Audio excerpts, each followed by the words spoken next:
Do you think you're the strongest because you're Satoru Gojo?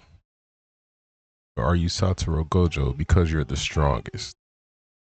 Okay, we have Suguru Geto, watching a man change, Jujutsu Kaisen analysis. One of the most interesting characters in Jujutsu Kaisen. I believe a goated anime, easy top 10 anime right now. Um, let's go ahead and dive into this. Who made this video? Shout out to Cool Nugget. Shout out to him.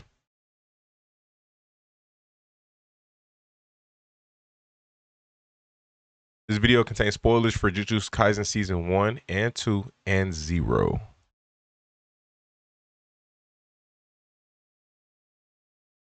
I got the audio muted. My bad. Here we go.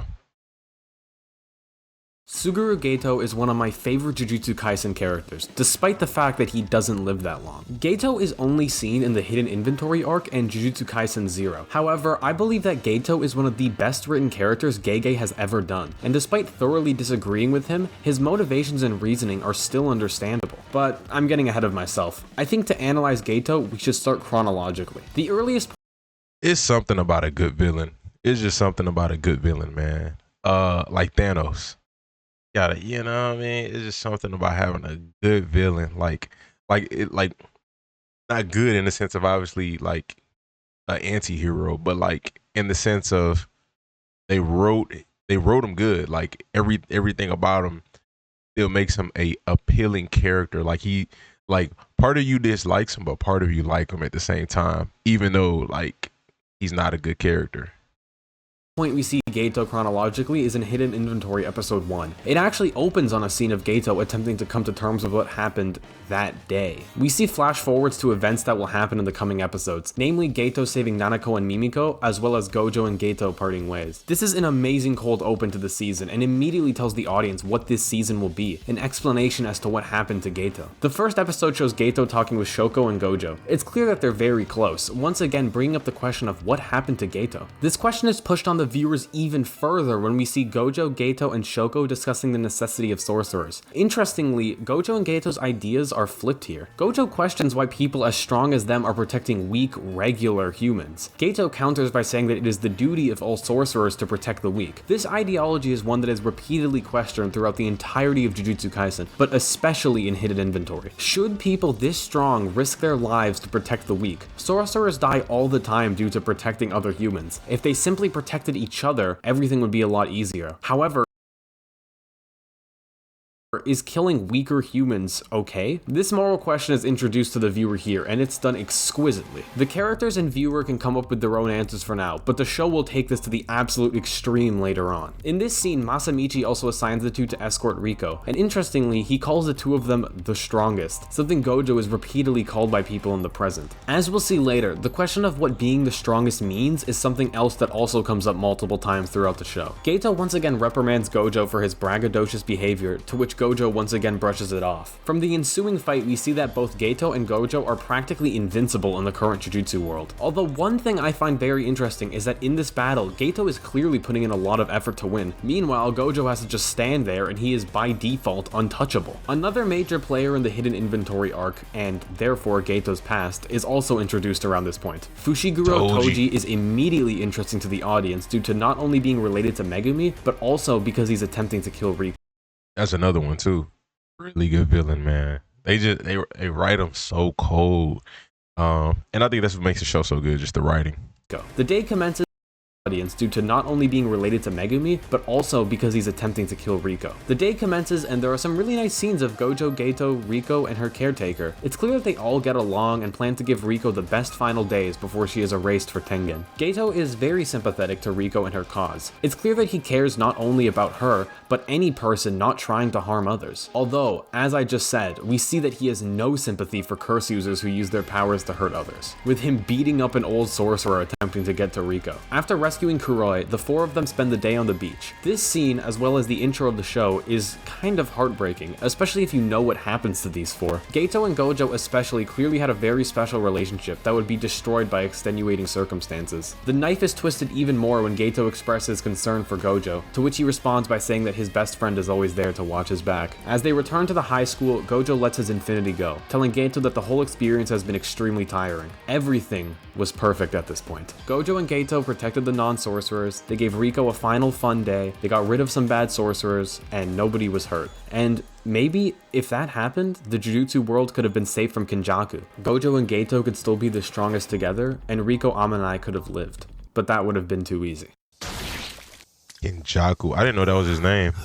The stabbing of Gojo Satoru sends everyone into a panic. Geto immediately questions how Toji even got into the school's domain. In a panic, Gojo and Geto double-team Toji to get him down for a bit, before Geto asks about Gojo's condition. Gojo tells Geto to get Riko to Tengen and that he'll be fine. The ensuing fight isn't really relevant to an analysis of Geto, however it is important that Gojo loses, almost dying in the process. Geto takes Riko and Kuroi to the Tombs of the Star. Kuroi waits behind after saying goodbye to Riko. Geto begins escorting Riko to Tengen before realizing that this may not be what she wants. After all, she's doing exactly what he is doing, sacrificing herself for the purpose of helping other people, especially non-sorcerers. And at this point, Geto doesn't question the purpose of that. However, he still believes that it should be a choice. Kindly, Geto gives Riko the option to return to Kuroi and live her life separate from the sorcery world. To Geto, Riko is innocent, and she should be given the choice to sacrifice herself for the weak or to continue living her own life. And while at this point it's still for noble intentions, I believe this is the first time we see Geto question whether the way the sorcery world works is correct or not. Riko admits that she saw her life as a necessary sacrifice. However, after hearing that Geto and Gojo would be willing to fight Tengen for her, she decides that her life is worth living. Geto reaches out his hand to Riko.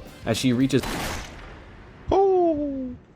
After the shooting of Riko, Geto would be thrown into a battle with the man who killed the unkillable, the man who brought down Satoru Gojo, the sorcerer killer, Fushiguro Toji. The ensuing battle is really the first and potentially only time we see an extended fight where Geto is going all out. And he truly is strong. He has a lot of technical skill, however he simply cannot match Gojo. Gojo is stronger from birth. The Six Eyes and Limitless technique make him practically invincible to anyone. Geto simply cannot keep up, and therefore he loses to Toji. Toji keeps Geto alive, fearing for what will happen to the curses he has consumed. During this moment, Toji also says something that would impact Geto forever, saying that despite their strength and their gifts at birth, Geto and Gojo couldn't overcome a monkey like himself. Soon after this loss, Gojo tips the scales by killing Toji after awakening to his true power as the heir of the clan's techniques. Immediately after this, Gojo goes to recover Riko's body from the Time Vessel Association, where Geto meets up with him. The room is full of people, non-sorcerers, applauding the death of Riko. Geto is clearly shocked by this, however he remains firm in his beliefs. After Gojo asks him to kill everyone in the room, Geto responds that there would be no point. Gojo then retorts by asking if a point is necessary. He then leaves Geto in a room full of ignorant non-sorcerers, people who don't understand all the sacrifice and tribulation that he and all sorcerers go through to keep them safe. Instead of thanking them, or even simply not acknowledging them, they stand there applauding the death of an innocent teenage girl. I do not remember this. Now, every time a season comes out, I typically binge watch it. I mean, have I watched one like as it was released? I do not recall, but I feel like I typically wait till it ends and I binge watch it. I don't remember Gojo ever asking him to kill people. That's interesting. This is the point where Geto begins to change. He starts to view the world differently, especially after seeing the cruelty of non-sorcerers towards those who are essentially their saviors. We see this in the next episode, flashing forward 1 year, showing the effect Riko's death had on the strongest duo. We see Geto and Shoko helping Gojo train his techniques, with him constantly having Infinity on, mastering Reverse Curse technique. Did he do it? Yeah, let me know in the comment section. And he's even beginning to use domain expansion. Geto, on the other hand, is clearly stunted in his growth as a sorcerer. He looks awful. Gojo even asks if he's lost weight, which Geto denies. We go back to the line we heard at the beginning of the series. Since Gojo is the strongest, he's on missions by himself, Shoko is a healer and therefore is on separate missions, and so all Geto does is find weak curses, exorcise them, and consume them. Consuming curses is something only Geto can do, and so only he knows the taste of it, and his description isn't too flattering to say the least. Geto Geto has been fully isolated from his friends after experiencing something traumatic. His PTSD and depression are clear, even with just these few scenes. He constantly tries to tell himself that he did nothing wrong, but while in the shower, as he relives the memories of what he witnessed at the Time Vessel Association, he cracks.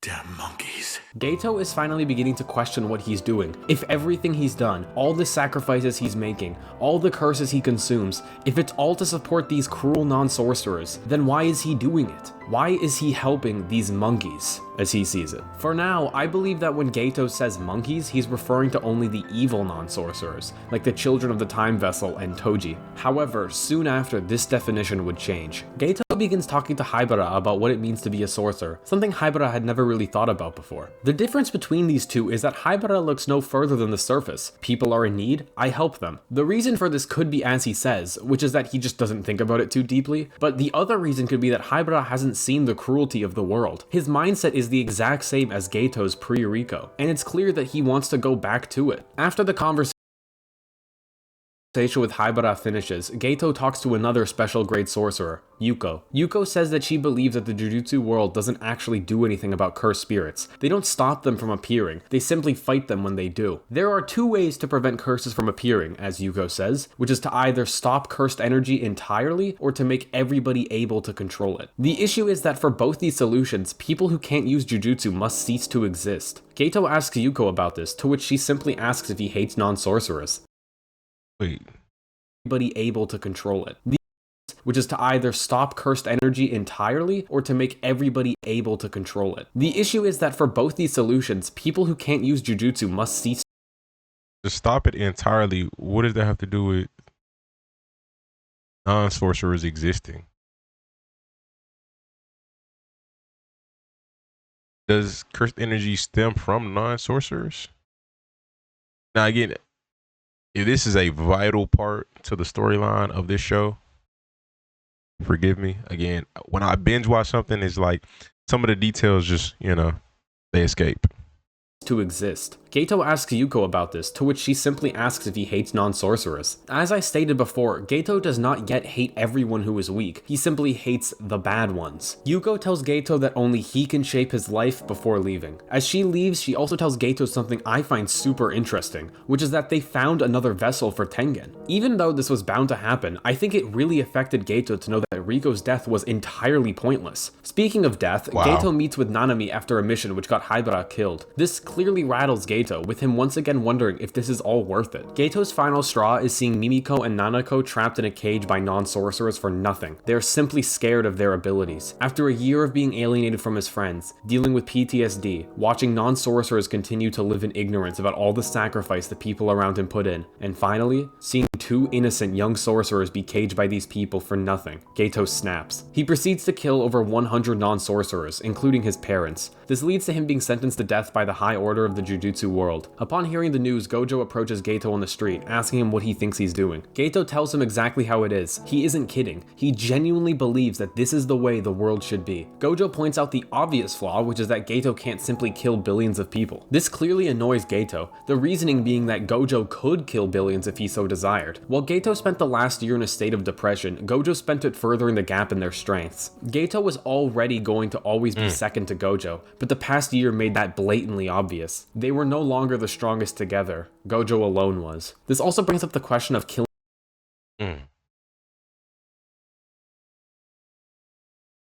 He started to question his purpose. What is like, and I think that's what drove him to where he's at. Start questioning his purpose.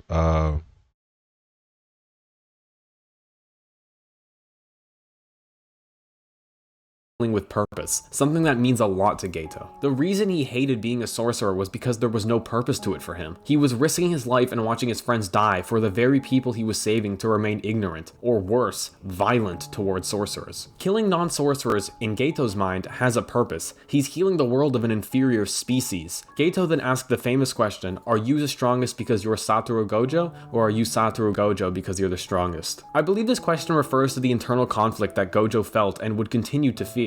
Everybody learned the name Satoru Gojo, but how many people actually knew him? Geto was friends with Gojo for himself, not because he was the strongest. However, he proposes the chicken and egg type question. The question is quite interesting and doesn't really have a definitive answer. One could claim Gojo was simply born strong so it defined him, but another could argue that he had to hone his strength, which he did due to his personality. Regardless, the question leaves Gojo stunned. As Geto begins to turn away, Gojo appears to prepare to unleash Hollow Purple. Geto tells Gojo that he should kill him, as that would have a purpose. However, Gojo can't bring himself to kill one of the only true friends he's ever had.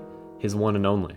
From here, Geto takes over the Time Vessel Association through brute strength over those he calls monkeys. The final time we see him before JJK 0 is when he wipes blood off his face, declaring that he hates monkeys. The Hidden Inventory arc shows us 3 friends who would all go down wildly different paths in life. Something I find extremely interesting is the way that the killing of Rico flipped the ideology of our 2 main characters. Gojo saw how the weak needed protecting. He wasn't strong enough to save Rico from Toji, and so he would train himself to make sure that he would never let another innocent person die again. Geto, on the other hand, saw how the way non-sorcerers operated wasn't necessarily helping the weak, especially when those same non-sorcerers would cause more harm than curses. Geto's plan for Earth, however, would have one major flaw, which is the flaw with all forms of genocide. Besides the very obvious immorality of killing, if Geto were to kill all non-sorcerers, that would mean that he would have to do essentially exactly what Toji did to Rico. He would be killing innocent people. However, he's twisted it in his mind to say that his reasoning is more noble than Toji, but I digress. The next and final time we truly see Geto is in the Jujutsu Kaisen 0 movie. There isn't really much about Geto here, but we should still take a look. The Jujutsu Kaisen 0 movie follows Yuta Okotsu as he learns more about the curse that has been haunting him since childhood, that of his dead friend Rika, not to be confused with Rico. While the movie doesn't actually He adapted a holier than thou mentality. A mentality that I can do what you can do, but my reasoning is bigger than yours. Very hypocritical mentality. I think it's ego driven. And I think in the process of him trying to find his purpose, that his ego grew. You know, it kind of seems like he tied some of his identity into being the friend of Gojo. And because they were so strong together, he tied his identity into being one of the strongest sorcerers. And his purpose was fulfilled by being one of the strongest sorcerers. And a byproduct of being one of the strongest sorcerers is saving lives.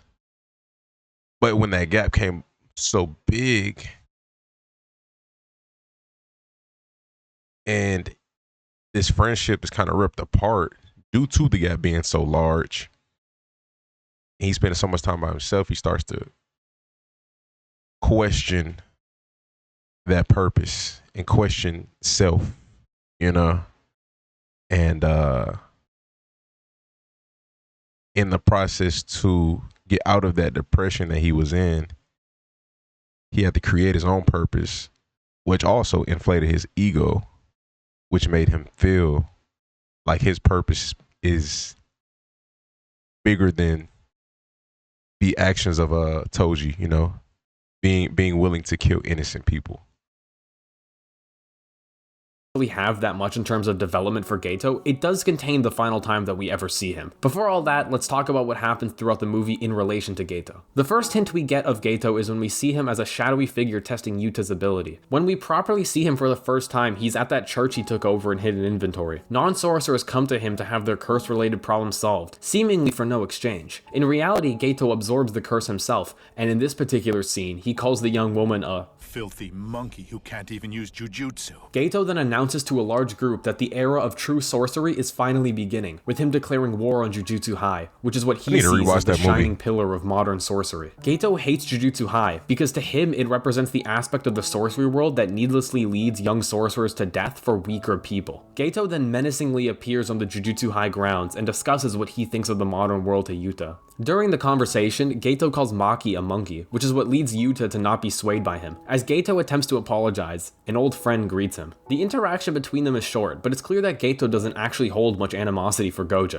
The same cannot necessarily be said the other way around. The whole plan is that Geto will create chaos in Shinjuku, meanwhile he will personally fight Yuta in an attempt to absorb Rika. While the main sorcerers are all busy in Shinjuku, Geto attacks Maki, Inumaki, Yuta, and Panda. All but Yuta go down as he attempts to keep Geto at bay using Rika. During this battle, we hear Geto talk more about how his ideals have evolved. They're generally the same as before, just with more hatred, saying how he hates how the weak avert their eyes to those stronger than them. Yuta points this out for what it is, a simple-minded outlook of a man trying to play God. The battle continues on, with Geto unleashing his Uzumaki attack on Yuta, a combination of over 4,000 curses. Yuta counters using Rika and actually ends up winning. As Geto limps away from his demise, Gojo catches up with him. He asks Gojo what took so long, mirroring what Gojo said to him when he visited the church for the first time. He asks if his family is safe, showing that he wasn't manipulating his henchmen and that he really cared for them. Gojo assures him that they're okay, before Geto calls Gojo out for sending Panda and Inumaki when he knew Geto could kill them. Gojo remarks that he knew Geto would never kill young sorcerers. Geto's final words affirm his hatred for non-sorcerers, but he also says that he never hated any student of Jujutsu High. He simply couldn't feel satisfied in the world that he lived in. No matter what, his life felt meaningless. But although short-lived, the church gave him a reason to keep going. That reason was genocide, but it still gave him a reason. Gojo then tells Geto something that we as the audience don't hear, which to my knowledge we are never told about. What Gojo said here could be literally anything, but I'll just leave it at him telling Geto that this is it. Geto remarks that Gojo should at least kill him with a curse, and finally, Geto Suguru is killed at the hands of Gojo Satoru. The film concludes with Gojo giving Yuta back the ID Geto stole. When Yuta asks how he got it, Gojo remarks that it's from a friend, his one and only.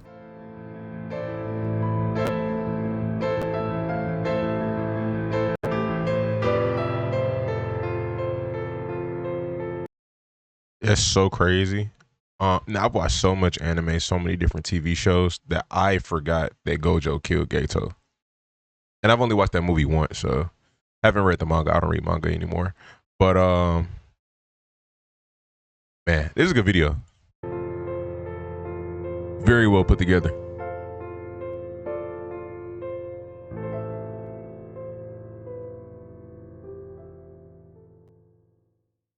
And I know you could say Geto reappears in the scene of Gojo being sealed or in some flashbacks, but to me, that is the end of the important stuff. Overall, Geto is one of my favorite Jujutsu Kaisen characters. He goes through so much change in such a short amount of time, and seeing the metamorphosis of a brave and talented sorcerer into a deranged genocidal killer is so interesting to me. And that brings us to the end of the video. If you enjoyed and want to see more videos like it, make sure to like the video so that I know that this is what you want to see. Bro, that was a good video. Got 1 million off of this? Oh wow. Yeah, I mean, he did good. He did good. Yeah, bro got him a nice check off of this one. Let me know y'all thoughts in the comment section. I look forward to season 3. Please no spoilers in the comment section. Please. I've not read the manga. So nothing past the new movie. So like was it Extinction Execution, whatever it is, the new movie that just came out in 2025. I watched that movie already, but nothing past that. I don't want to see no spoilers. Appreciate y'all, man. God bless. Hit the like button. That goes a long way. And then just drop something random in the comment section. Those two things help the algorithm so much. But guys, stay tuned, stay blessed.